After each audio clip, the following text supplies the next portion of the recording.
ఎవరి ప్రారంధం వారిదే.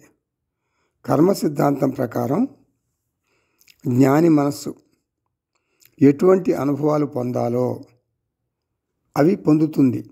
రాముడు పట్టాభిషేకం వార్త విన్నాడు.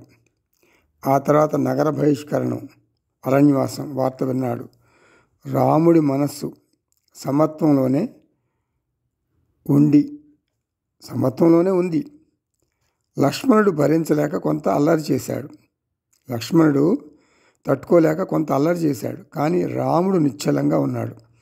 రాముడు మరి శాంతంగా ఉండటమే కాదు, లక్ష్మణుణ్ణి కూడా శాంతింపజేశాడు. జ్ఞాని తన ప్రారబ్ధాన్ని మౌనంగా స్వీకరిస్తాడు.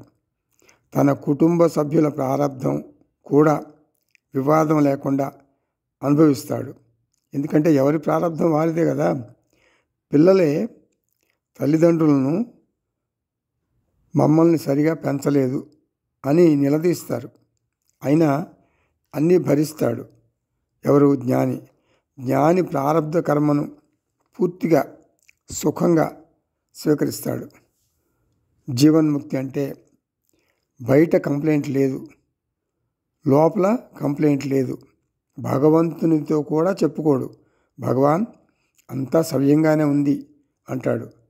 ఇంద్రియాల ద్వారా విషయములు గ్రహిస్తూ కూడా జ్ఞాని మనశ్శాంతితో ఉంటాడు. బాహ్య ప్రపంచం, లౌకిక ప్రపంచం యథార్థం కాదు అని జ్ఞానికి దృఢంగా తెలుసు. అందుకని జ్ఞానికి విషయాలపైన ఇష్టాయిష్టాలు ఉండవు.